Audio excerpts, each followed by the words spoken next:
वो आपको कभी पाकिस्तान का गैंगस्टर कहते हैं, कभी आतंकवादी कहते हैं। लारस बिश्नोई जो तिहाड़ जेल में बंद है, उसके वकील को जो है टारगेट किया गया है और भारतीय मीडिया ये कह रहा है कि ये भी शहजाद भट्टी ने करवाया है। मुझे उधर से छूट मिल जाए, खुदा की कसम है 1000 दफा सोचेगा कि शहजाद भट्टी जिंदा है। हमने 3-4 हफ्ते पहले देखा कि आपके बारे में भी लॉरेंस बिश्नोई गैंग ये क्लेम कर रहा था कि शहजाद भट्टी को हमने मरवा दिया। पूरा यूरोप घूमता रहा हूँ मैं, हर जगह से आता जाता रहा हूँ, इनके लोगों में मैं बैठा रहा हूँ, मक्खी नहीं मार सकता ये किसी मुल्क में। भट्टी साहब, लॉरेंस बिश्नोई की पूरी दुनिया में या खासतौर पे भारत के अंदर मेजर कार्रवाइयाँ कौन कौन सी हैं? जिस तरह बाबा सिद्दीकी कत्ल हुआ ना, तो उसमें निशान अख्तर लड़का था, इसने क्या गेम खेली कि मुसलमान को इस्तेमाल करके मुसलमान कत्ल करवा लिया। भट्टी साहब, मैंने लॉरेंस बिश्नोई पर एक शो किया कामरान फरीदी के साथ, उसके बाद मुझे भी थ्रेट आया, कामरान फरीदी साहब जो हैं उनको भी थ्रेट आया। जिसने आपको धमकी दी थी उसका तो रिजल्ट फिर आपको पता चल ही गया हो। लाश मिली थी कमरे से, वो तो जहन्नम में चला गया ना। हमने पिछले कुछ अरसे में देखा कि पाकिस्तान के अंदर एक बार फिर से दहशतगर्दी की कार्रवाइयाँ हो रही हैं। क्या लॉरेंस बिश्नोई के करिंदे जो हैं वो पाकिस्तान में मौजूद हैं इस टाइम पर? इन्होंने तो बड़ा मुझे अपना टाउट बनाने की कोशिश की है। इनकी एजेंसियों ने मेरे साथ टेबल टॉक करने की कोशिश की है कि बैठो करो। लॉरेंस बिश्नोई आपके सामने और आपका बस चलता हो तो क्या लॉरेंस बिश्नोई को आप एलिमिनेट कर देंगे? एक सेकंड भी नहीं सोचेंगे हम लोग।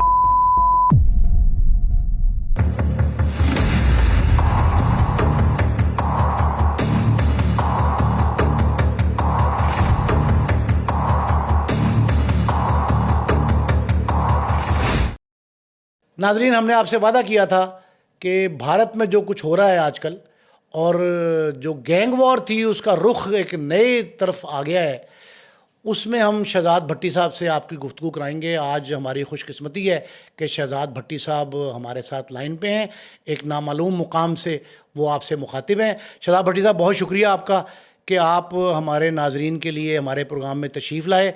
और कई बार हमने आपको ज़हमत दी है, लेकिन हर बार जो है आप हमारा ये इसरार जो है उसका मान रख लेते हैं।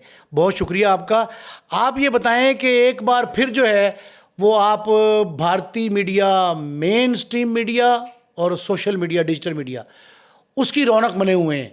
एक बार फिर शह सुर्खियों में आपका नाम आ रहा है, आपके साथियों का नाम आ रहा है और ये कहा जा रहा है कि शहजाद भट्टी साहब जो हैं वो आपको कभी पाकिस्तान का गैंगस्टर कहते हैं, कभी आतंकवादी कहते हैं, कभी वो कहते हैं कि शहजाद भट्टी जो है वो इश्तिहारी है पाकिस्तान का। तो अब ये गुज़श्ता रात ही एक वाक़या हुआ है कि लारस बिश्नोई जो तिहाड़ जेल में बंद है, उसके वकील को जो है टारगेट किया गया है और भारतीय मीडिया ये कह रहा है कि ये भी शहजाद भट्टी ने करवाया है। क्या कहते हैं आप इस पर? सर जी, भारतीय मीडिया तो बहुत कुछ कहता है मेरे बारे में, हर चीज माननी ही नहीं जाती है। जो उसके वकील के ऊपर फायरिंग हुई है वो दोस्त कर देते हैं, क्या कर सकते हैं। और जो बंदा अंदर से बैठ के वो बढ़ के मार रहा है, वो अपने वकील को, अपने भाई को, अपने दोस्तों को सेफ नहीं कर पाता है या अपने आप को नहीं सेफ कर पा रहा है, तो उसमें उसने और क्या करना। अपने भाई को भी उसने बिल में घुसा लिया है और खुद भी बिल में घुसा हुआ है। उसके तमाम साथी जो वो भी बिलों में घुसे हुए हैं। अपने वो चला रहा है जी बेचारा, रोज अपनी दाल रोटी चला रहा है और कुछ भी नहीं। अच्छा, ये बताएं कि आजकल भी वो जेल से बैठ के भत्ता ले रहा है, फरोती दे रहा है लोगों की, कि नहीं कर रहा? उसकी सरगर्मियों में कमी आई है या आप लोगों की अलहदगी के बाद जब ग्रुप जो है उसकी ताकत ख़त्म हो गई उसके बाद भी उसकी वो सरगर्मी जारी है या वो शिकस्त तस्लीम कर चुका है? ना तो उसका पहले कोई ग्रुप एक्टिव था, पहले भी कुछ और लोग थे जो कि बाहर उनके दोस्त कह लें, जो आज अलग उसके अलग हो गए उससे। पहले भी वही कार्रवाइयां करते थे और अभी भी वही करते हैं। इसका ना कुछ पहले आज तक हमने कोई ग्रुप इसका माना है, ना इसको गैंगस्टर माना है, ना आज माना है, ना आगे मानेंगे हम इसको। और इसको मैं आपको पहले भी कितनी दफा कह चुका हूँ, बता चुका हूँ कि ये भत्ते नहीं मांगता है, ये फायरिंगें नहीं करवाता है। इसकी एजेंसियां खुद करवा के करके इसके ऊपर डालती हैं। सिर्फ इसका खौफ और एक डर बनाना चाह रहे हैं और इस तरह की कोई बात भी नहीं है। अच्छा भट्टी साहब, हमने देखा 2 हफ्ते पहले पूरी दुनिया के सामने भारत का गंदा चेहरा जो है वो बेनकाब हुआ। इंडिया का एक शहरी था निखिल गुप्ता, जो कि गिरफ्तार हुआ, अमेरिका की इस टाइम हिरासत में है। उसने ये बताया कि किस तरह से रॉ का एक एजेंट वकास यादव के ज़रिए उसको सुपारी मिली, उसने सुपारी आगे दी और वो जो पूरा एक प्लान था वो बेनकाब हो गया। अमेरिकन शहरी पन्नू का कत्ल करवाना चाहता था। अब इस तरह से एजेंसियां जो हैं, जिस तरह से रॉ ने इस केस में किया, वो हिटमैन हायर करती है और अपने काम करवाती है। हमने 3-4 हफ्ते पहले देखा कि आपके बारे में भी लॉरेंस बिश्नोई गैंग ये क्लेम कर रहा था कि शहजाद भट्टी को हमने मरवा दिया। इंडिया की जो एजेंसीज हैं वो भी आपके पीछे पड़ी हुई हैं। अब इंडिया की एजेंसीज डायरेक्टली आपके पीछे हैं या इंडियन एजेंसी के जो हिटमैन हैं, जो बदमाश गैंगस्टर्स हैं, वो आपके पीछे पड़े हुए हैं? नहीं जी, इनकी पहले नंबर पे तो मैं आपको बता दूं कि इनकी एजेंसियों ने जो आगे ये रखे हुए हैं गैंगस्टर, या अपने आप को ये जो गैंगस्टर समझते हैं, इनकी औकात नहीं है कि मेरे पीछे पड़े, या मेरे मुझे पता चले ना कि मेरे पीछे पड़े हुए हैं तो मैं इनको फ्रंट से आके खुद मिल लूं।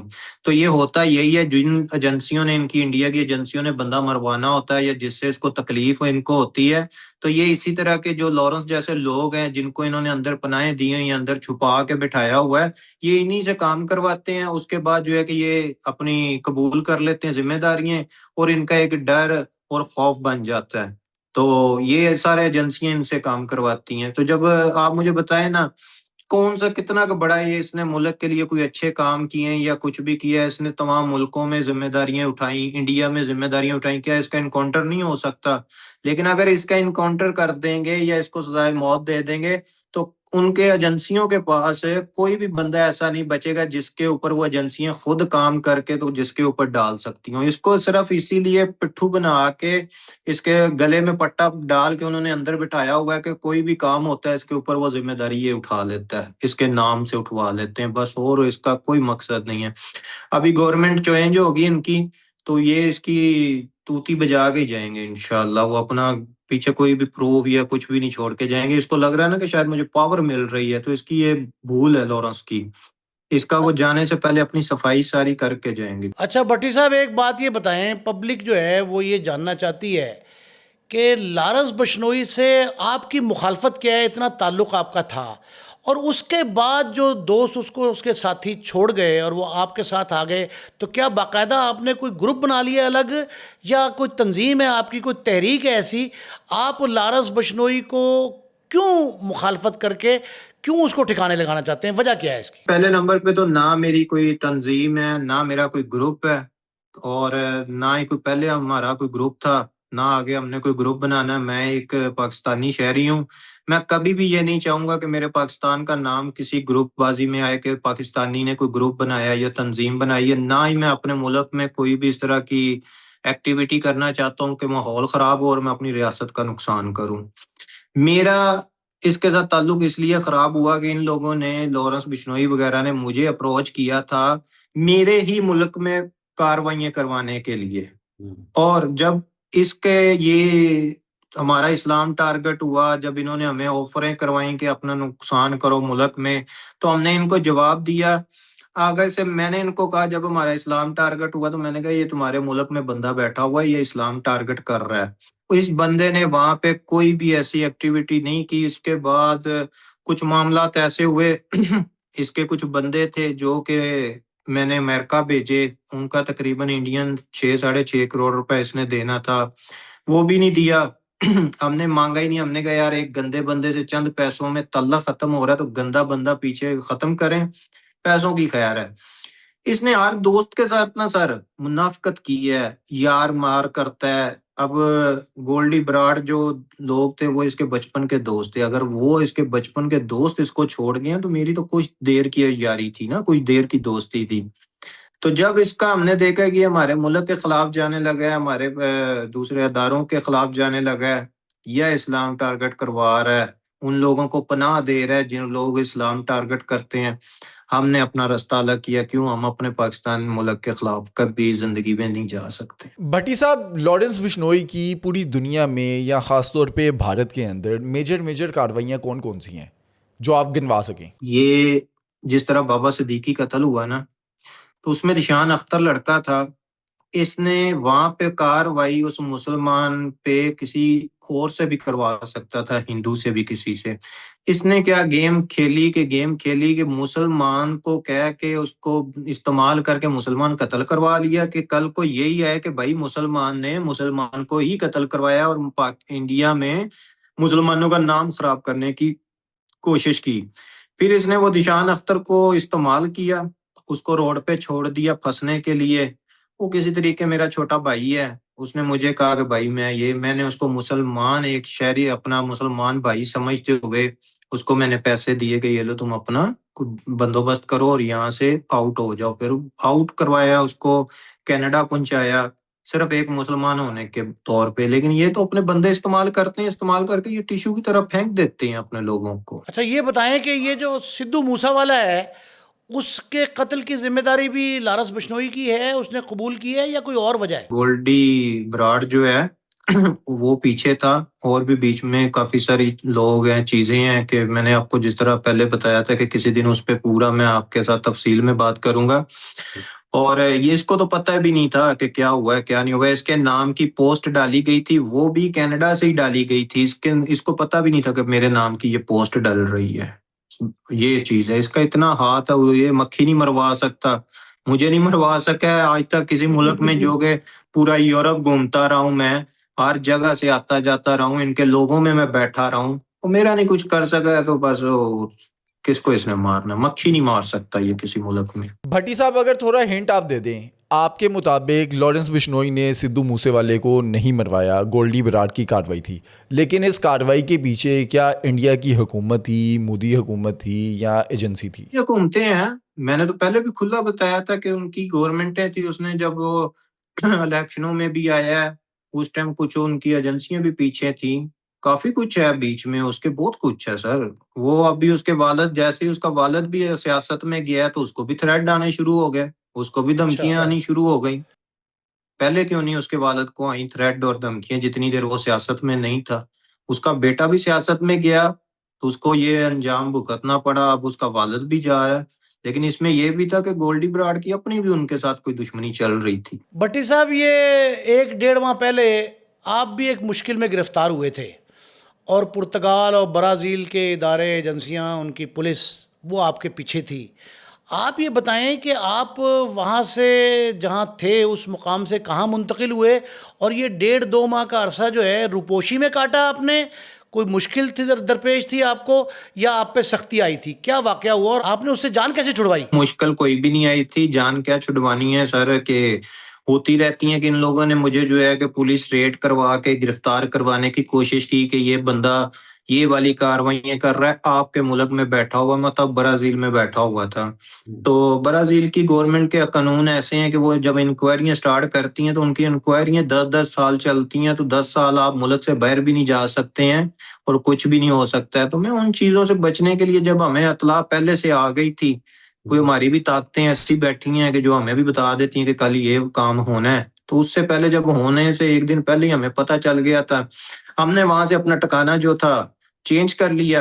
और रूपोश तो हम वैसे भी, मैं तो अपने शौक से एक्टिव रहता हूँ सोशल मीडिया पे, टिकटॉक पे, ये मेरे एक शौक है, या मेरी यारी दोस्ती बहुत ज्यादा है। मुझे लोग प्यार करते हैं, मुझे दुआएं देते हैं, मैं इसलिए वहां पे एक्टिव रहता हूँ, वरना मैं तो एक्टिव रहने का शौक भी नहीं है।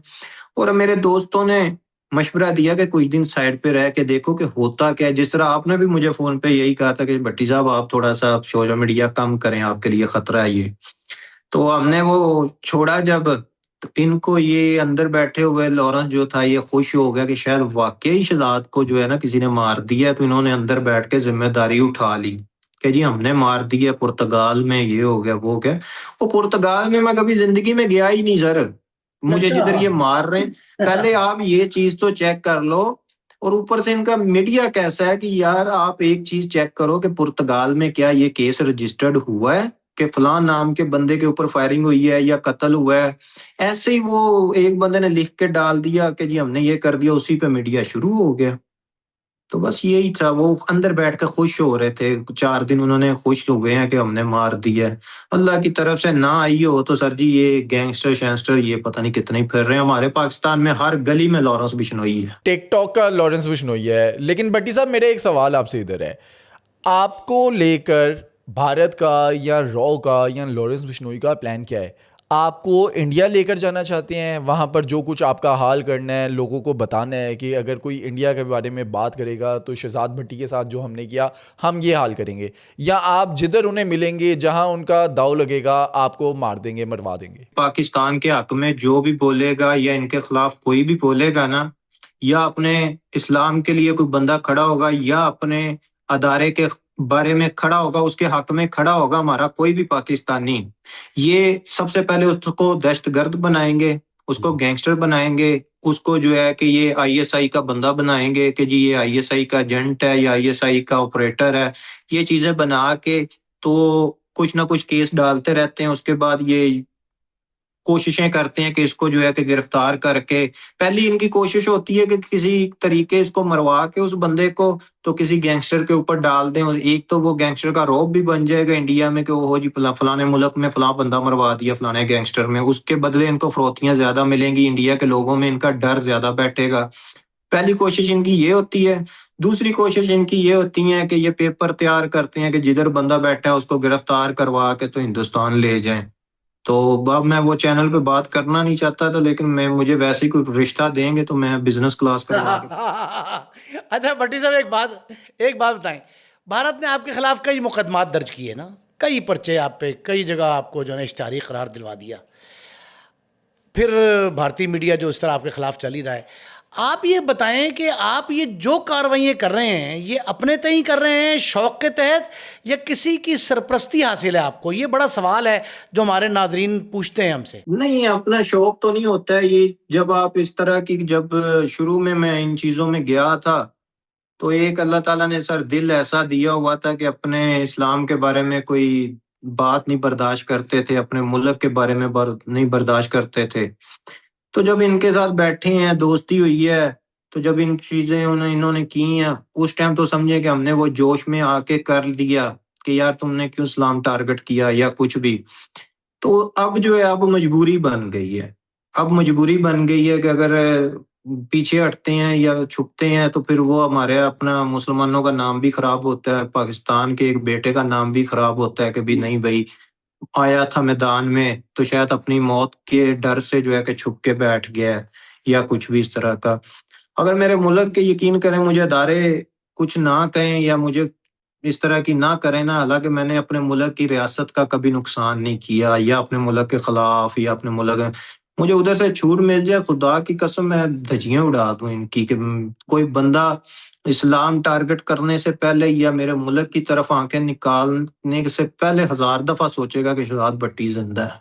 मैं अपने थोड़ी सी शर्म हया इसलिए करता हूँ कि मेरे मुल्क के अदारे या मेरी मुल्क की गवर्नमेंट को मुझे जवाब देना ना पड़ जाए, या कोई हमारे आपसी जो ताल्लुक है वो मजीद और खराब ना हो जाए बॉर्डरों पे। इसलिए वरना जितना लोग मेरे साथ वहां पे हैं या प्यार करते हैं या मेरी इज्जत करते हैं या दोस्ती करते हैं, तो मैं इनकी धज्जियां उड़ा दूं जो लोग इस तरह के हैं। ये बताएं, बड़ी अहम बात है कि आप दियारे गैर में बैठ के ये कार्रवाइयाँ क्यों करते हैं? आप ये पाकिस्तान वापस आकर जो है, आपको कोई खौफ है अपने वतन में आने से? और आप यहाँ आके भारत का अगर मुंह ही आपने दांत ही खट्टे करने हैं, उसका मुंह बंद कराना है, प्रोपेगेंडे के खिलाफ बात करनी है, अपने मौक़िफ़ पर डटना है। जो कार्रवाइयाँ आप पाकिस्तान के लिए, इस्लाम के लिए, अहले इस्लाम अहले पाकिस्तान के लिए करते हैं, वो यहाँ बैठ के क्यों नहीं कर सकते? पहली चीज तो ये है कि पाकिस्तान में मैं किसी केस में इश्तिहारी नहीं हूँ सर। ये बिल्कुल झूठी अफवाहें फैली हुई हैं कि मैं किसी शायद केसों में इश्तिहारी हूँ पाकिस्तान में। मैं बिल्कुल किसी केसों में इश्तिहारी नहीं हूँ। जिस मेरे ऊपर जो 1-2 केस थे, वो हमारे एक केस की सुलह भी हो गई है, और एक जो है कि मैंने जो भी लड़ाई झगड़ा का मेरा केस था, मैं मुल्क से निकलने से पहले वो क्लियर करके निकला था, वरना मुझे आपको पता है एयरपोर्ट से निकलने नहीं देना था। पाकिस्तान में सर इसलिए नहीं आके बैठता हूँ कि जो मैंने अपना, मेरे इन लोगों ने मेरे ऊपर केस डाले हुए हैं या काम मैंने किए हैं या मेरे ऊपर वैसे डाल दिए गए, मैं पाकिस्तान में जाऊंगा तो मेरे मुल्क का नाम खराब होगा कि शायद ये कहेंगे कि पाकिस्तान से बंदा बैठ के ये कार्रवाइयाँ कर रहा है, शायद इससे कोई अदारा कार्रवाइयाँ करवा रहा है। उसमें मेरी रियासत और मेरे मुल्क का नाम खराब होता है। इसलिए नहीं जाता हूँ पाकिस्तान कि मेरे मुल्क का वहां पे बैठ के नाम ना खराब हो। मेरी लोकेशन पाकिस्तान की है तो ये कहें कि भी ये बंदा पाकिस्तान में बैठा हुआ है। ये इसमें भी मैं अपने मुल्क की इज्जत कर रहा हूँ। भट्टी साहब, अभी रिसेंटली जब पूरी दुनिया में ये मशहूर हुआ कि लॉरेंस बिश्नोई ये क्लेम कर रहा है, इंडिया ये क्लेम कर रहा है कि उसने आपको मरवा दिया, तो पाकिस्तान की एजेंसियां या पाकिस्तान के इदारे उन्होंने आपसे रब्ता नहीं किया कि ऐसा कुछ हुआ कि हमारा जो दुश्मन है उसने एक पाकिस्तानी शहरी को हिट किया? नहीं, इस तरह की वो बातें होती हैं, लेकिन मैं उनको यहाँ पे करना नहीं चाहता हूँ। अल्लाह का शुक्र है जी, हैं कुछ चार भाई, लेकिन कभी भी मुझे किसी इदारे ने ये नहीं कहा कि तुम वहां पे वो ये करो या वो करो, या मुझे किसी इदारे ने ये नहीं कहा कि भी फलां कार्रवाई कर दो। नहीं, आज तक किसी इदारे ने मुझे कुछ नहीं कहा। इस तरह का मैंने किसी इदारे के साथ ताल्लुक नहीं रखा। भट्टी साहब, मैंने लॉरेंस बिश्नोई पर एक शो किया कामरान फरीदी के साथ, पूरी दुनिया को लॉरेंस बिश्नोई का असल चेहरा था वो दिखाया। उसके बाद मुझे भी थ्रेट आया, कामरान फरीदी साहब जो हैं उनको भी थ्रेट आया, हमसे कई लोगों ने राब्ता किया, कई लोगों ने आपके बारे में बात की। उन्होंने कहा कि शहजाद भट्टी से पूछें, उससे कुरान पर हल्फ लें कि शहजाद भट्टी जो है वो बॉर्डर पार पंजाब में भारत में मंशियात नहीं बेचता। आपने मेरे से ये बात फोन पे भी की थी एक दफा, मेरा ख्याल है, और मैंने आपको हलफ उस टाइम भी उठा के ये मैसेज भी भेजा था, और मैंने कहा था कि ये आप उन बंदों को भी भेज दें, और चलाना भी चाहते हैं तो चला लें। मैं आज भी उसी बात पे हूँ कि मैं हलफ देने के लिए तैयार हूँ कि मैं मंशियात का काम नहीं करता। मैं नहीं करता मंशियात का। मैं कभी भी नहीं, ना किया, ना आगे करूंगा, ना करता था। और जिसने आपको धमकी दी थी, वो सिर्फ आपको धमकी देने तक है। जिसने वो जो दूसरे भाई का अपने नाम लिया जो कनाडा में थे उस टाइम, जिसने उसको धमकी दी थी, उसका तो रिजल्ट फिर आपको पता चल ही गया होगा मेरा ख्याल है, जब जो बाहर उसकी गाड़ी ब्लैक कलर की खड़ी थी, जिसने कहा था मैं फलां जगह में बैठा हुआ। अच्छा भट्टी साहब, ये टिकटॉक पे लाइव जो है वो आपने शो बंद कर दिए, और वो लोग कुछ साथी हमारी तरह के जो हैं वो खुश हैं इस पे कि आप इतना पब्लिकली नहीं हो रहे। क्या अब भी आपको कोई ख़तरा महसूस होता है कि आप अपने वतन में आएँ या ओपन बैठ के इनके खिलाफ, इनके जो बकवास है पाकिस्तान के खिलाफ, जो मनफी प्रोपेगेंडा है, उसका जवाब पब्लिकली दें आप? कोई खौफ तो नहीं है आप पे तारी? नहीं सर, खौफ अल्लाह की जात के अलावा आज तक ना तो किसी का समझा है और ना ही आगे समझूंगा। और अगर मुझे अल्लाह की जात के अलावा किसी का खौफ होता तो मेरा नहीं ख्याल है कि इतनी इनकी मैं चीखें निकलवा देता अभी तक। और अगर इतनी इनकी चीखें आज निकल रही हैं ना, तो वो मेरे अंदर खौफ नहीं है, तो इसीलिए निकल रही हैं। सोशल मीडिया पे जो एक्टिव रहने का मेरा मकसद है, वो यही मकसद है कि वहां पे बहुत सारे दोस्त हैं मेरे जो मुझे प्यार भी करते हैं, मुझे सपोर्ट भी करते हैं, और मुझे वहां से बहुत सारी चीजों का भी पता चलता है जो दुनिया में इनकी तरफ से हो रहा होता है। उसमें फिर टिकटॉक की जो स्पेशल कहते हैं कि भी आप बैठते हो या कुछ भी करते हो, वहां पे पब्लिक बहुत ज्यादा है, वहां पे बात सुनी जाती है कि मैं अपने मुंह से कोई अल्फाज निकालता हूँ तो उसकी इज्जत की जाती है, कदर की जाती है। जिस तरह के ये हिजाब वाला मसला बना था, उसके सीएम ने जो बिहार के किया था, तो वो हमने टिकटॉक पे ही आवाज उठाई थी। टिकटॉक से ही आवाज जब उठाई है मैंने, तो वो पूरी दुनिया में आवाज सुनी गई। अगर मैं सोशल मीडिया पे एक्टिव ना होता या मुझे सोशल मीडिया पे लोग ना जानते, तो शायद मेरी इतनी बात ना सुनी जाती। मुझे मिलियंस लोग वहां पे फॉलो करते हैं।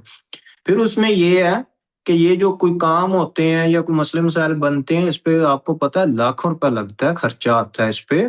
कुछ मैं अपने कारोबार से लगाता हूँ, कारोबार से नहीं भी होता है। मेरे दोस्त मुझे वहां पे सपोर्ट करते हैं, मुझे वहां से वो एक गिफ्टिंग कह लें आप उसको, वो करते हैं। वहां से मुझे मेरे दोस्त बहुत सपोर्ट करते हैं, क्योंकि उनको भी पता है कि यार शहजाद किस चीजों पे पैसा लगाता है या ये किस तरह के काम करता है। तो इसलिए हम लोग एक्टिव रहते हैं, एक तो लोगों के साथ जुड़े रहते हैं, तो एक वहां पे हमारी टीम बनी हुई है कि सोशल मीडिया पे हम लोग चीजों को संभालते हैं। भट्टी साहब, एक बात बड़ी अहम हम तक पहुंची है कि आप जिसको अपना छोटा भाई कहते हैं ज़ीशान हैदर को, और वो आपकी बरखुरदारी में है, तो उसकी पाकिस्तान में शादी हो रही है, उसका पाकिस्तान में जो है वो मंगनी और निकाह हो चुका है, और वो पाकिस्तान आके अपनी दुल्हन ब्याह के वापस ले जाना चाहता है या पाकिस्तान में ही रहना चाहता है? नहीं, इंशाल्लाह अगर वो उसकी हो गई है, मंगनी वगैरह हमने करवा दी है मैंने, तो वो छोटा भाई है मेरा, मेरा मुसलमान भाई है।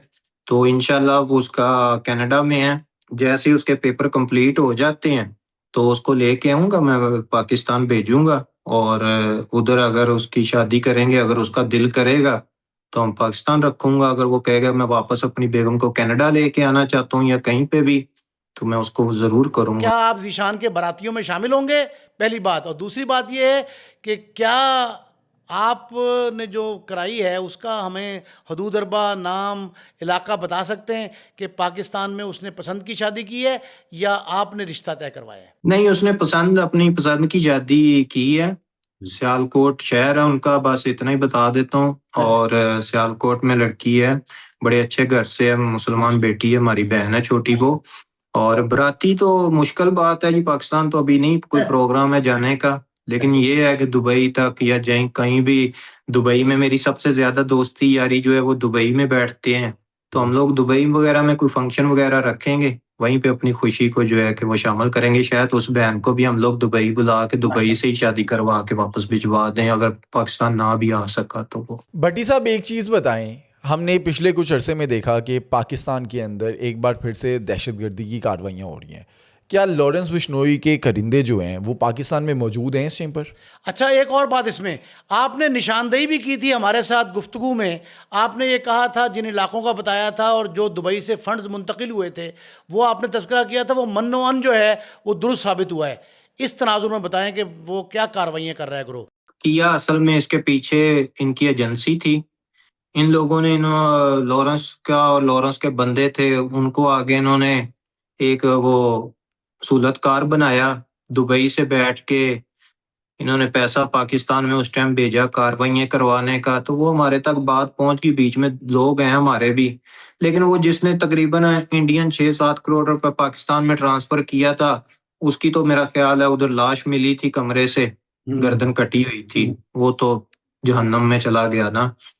तो बाकी फिर हमने कुछ आपके इंटरव्यू के जरिए बता दिया था, उन्होंने मेरा ख्याल है अदारों ने उस पर नजर की, तो वो लोग भी पकड़े गए थे। अभी कोई नजर नहीं आ रहा कि कोई एक्टिव है इसका कोई बंदा वहां पे। अगर कोई एक्टिव होता तो हमारे तक खबर पहुंच जाती, हम खुद ही उसको संभाल लेते। अभी इसका कोई नहीं है पाकिस्तान की तरफ बंदा। अभी हमने कुछ दिन पहले देखा कि अफ़गानिस्तान में दहशतगर्दों के जो ठिकाने थे, पाकिस्तान एयरफोर्स ने कार्रवाई की और 80 से ज़ायद जो दहशतगर्द थे, जो इंडिया के दहशतगर्द थे, उन्हें जहन्नुम हासिल किया। अब इसके आफ्टर शॉक्स क्या आप पाकिस्तानी शहरों में देख रहे हैं? लॉरेंस बिश्नोई के लोग हों या BLA के या भारतीय जो दहशतगर्द हैं वो? देखें जी, वो तो जो कार्रवाइयाँ की हैं बिल्कुल 100% परफेक्ट की हैं। हम अपनी पाक फौज पे बिल्कुल खुश हैं। और वो लोग ऐसे थे कि जो कि मस्जिदें इस्तेमाल कर रहे थे, मस्जिदों में असला लेके बैठे हुए थे, मस्जिदों में ट्रेनिंग दे रहे थे, वो बिल्कुल ठीक हुआ है। तो लॉरेंस के बंदे कहीं नहीं होते हैं, लॉरेंस के बंदे कहीं नहीं होते हैं, सिर्फ इनकी एजेंसियां कार्रवाइयाँ करवा के, बुज़दिलाना कार्रवाइयाँ करवा के उसका सिर्फ एक नाम डालते हैं, उसका डर बनाने के लिए, और कुछ भी नहीं है। और ये जो बुज़दिलाना कार्रवाइयाँ पीछे से बैठ के हमारे मुल्क के जवानों को शहीद करते हैं, उसके ये कुछ दिन पहले आपने देखा है कि वो शहीद किया उस जवान को एम्बुलेंस में लेके जा रहे थे, उसकी फिर डेड बॉडी भी इन्होंने जला दी एम्बुलेंस में ही। भट्टी साहब, आखिरी सवाल आपसे ये है, आप ये बताएं कि अभी जो हमने गुफ्तगू की, कि जब हम रिकॉर्डिंग कर रहे हैं आपसे गुफ्तगू में महव हैं, तो उस दौरान ये इत्तला आई थी कि वकील जो है लॉरेंस बिश्नोई का, उस पे अटैक हुआ है और उसका साथी भी एक साथ था। एक इससे पहले एक गुरदासपुर की चौकी पर अटैक हुआ 3 रोज़ कबल। ये दोनों वाक़यात का इल्ज़ाम भारत ने आप पर लगाया, इसमें किस हद तक सदाकत है और इन वाक़यात की तफसील क्या है? लगाते रहे जी, इल्जाम कोई नहीं साबित करे ना। तो पहली चीज ये है कि जो चौकी में 2 पुलिस वालों को मारा है वहां पे, पहले नंबर पे तो आप देखें ना कि भी पंजाब में वो कितने लोगों को उठा के इंडिया पंजाब में इनकाउंटर कर रहे हैं, बेगुनाह लोगों का, बेगुनाह सरदारों का, पंजाबियों का। तो वहां पे फिर कोई ना कोई तो उठेगा ना। शायद इन जिन लोगों ने उसको मारा है उसका कोई भाई इन्होंने इनकाउंटर में बेगुनाह मारा होगा, या कुछ भी इस तरह का किया होगा। ऐसे तो किसी का दिमाग तो नहीं खराब है, पागल तो नहीं है कि जाके किसी को मार देगा। जो ज्यादती हो रही है वहां पे लोगों के साथ, तो हमें भी इस चीज का दुख है कि उस पुलिस वालों के साथ ये हुआ है। और जो रह गई उसके लॉरेंस के वकील की बात, तो इन्होंने मेरे लिए पोस्टें डाली थी कि जी हमने ये कर दिया है, फायरिंग करवा दी, फलाना है टमकाना है। तो हमने वो जो है कि भी उसको मैंने रात को भी एक मैसेज दिया है इनके मीडिया को कि फायरिंग इसको कहते हैं जिसका प्रूफ भी होता है और जो गोलियां इनको लगी भी हैं, तो वो किसी ने कर दी होगी जी। अच्छा, एक बात और बता दें कि आप पे इल्ज़ाम लगाया कि आप मुखबर हैं, अनमोल बिश्नोई को अमेरिका से आपने गिरफ्तार करवाया। तो सर अगर हमारे पास ये मुखबरी हो ना कि बैठा किधर हुआ है, जिस रूम में बैठा होता, तो वहां हम FBI को या किसी पुलिस को फोन करके ना भेजते, उधर हम खुद ही चले जाते, हम टाउट नहीं है किसी के, इसकी तरह लॉरेंस की तरह टाउट नहीं है एजेंसियों के या किसी तरह के। हम अपने अल्लाह पे यकीन रखते हैं, हम अपना सिस्टम खुद चला रहे हैं, हमें किसी का टाउट बनने की जरूरत नहीं है। हम इसकी तरह इनके टाउट नहीं है। इन्होंने तो बड़ा मुझे अपना टाउट बनाने की कोशिश की है, अच्छा। बड़ी कोशिश की है। इनकी एजेंसियों ने मेरे साथ टेबल टॉक करने की कोशिश की है कि बैठो करो, इसने की है, नहीं की है, क्यों अपने मुल्क के खिलाफ जाएं। हाँ, कभी भी अपने मुल्क के लिए खिदमत करने के लिए मुझे किसी भी कोई मुझे अप्रोच करेगा या सपोर्ट करेगा या कुछ भी, मैं जी बिस्मिल्लाह करूंगा, फिर मुझे चाहे ये जो मर्जी कहें कि ये या वो है, मैं अपने मुल्क के लिए सब कुछ करने के लिए तैयार हूँ। लेकिन इनका मैं टाउट नहीं बनूंगा पूरी जिंदगी में। भट्टी साहब, अगर आपको कभी मौका मिले, इस तरह के हालात बने कि लॉरेंस बिश्नोई आपके सामने और आपका बस चलता हो, तो क्या लॉरेंस बिश्नोई को आप एलिमिनेट कर देंगे, कत्ल कर देंगे? एक मिनट नहीं लगाएंगे। जिस बंदे ने कहा है कि जो हमारे इस्लाम को टारगेट करने वाले लोगों को सपोर्ट करे, हमारे मुल्क के खिलाफ बकवास करे और अपने दोस्तों का मुनाफकत करे और हमारे दोस्तों की तरफ या मेरे बंदों की तरफ बुरी नजर से देखे, एक सेकंड भी नहीं सोचेंगे हम लोग, एक सेकंड भी। क्या आपके टारगेट पे इस टाइम पर लॉरेंस बिश्नोई है कि वो जेल से बाहर निकले, किसी पेशी पर जाए तो हमला हो सकता है? और अगर हमला होता है तो क्या उसके पीछे गोल्डी बरार या इस टाइम पे जो भारत के अंदर लोग हैं वो होंगे या शहजाद भट्टी होगा? देखें जी, हर किसी जिस जिस बंदे के साथ इसने मुनाफकत की है या जिस बंदे के साथ इसने धोखा किया, उन्होंने सब ने अपनी अपनी तैयारी की हुई है। हर बंदे ने अपनी अपनी तैयारी की हुई है। कोई भी किसी के बाजू, वो कहते हैं ना, कंधे पे रख के नहीं चलाना चाह रहा है। तो कभी जिंदगी में अगर बाहर निकलेगा, मौका मिलेगा तो इंशाल्लाह जरूर करेंगे, क्यों नहीं करेंगे। बड़े वेट कर रहे हैं। भट्टी साहब, बहुत शुक्रिया, आपने हमारे नाजरीन के लिए बड़ी इन्फॉर्मेशन जो है ना वो दी है। और भारत में जो गैंग वार के असल हक़ाइक़ हैं और जो सो कॉल्ड गैंग वार चल रही है उसके पसे पुश्त क्या है, वो सारी आपने बात जो है हमारे नाज़रीन तक पहुंचाई है। हम आपके बहुत मशकूर हैं। बहुत शुक्रिया भट्टी साहब।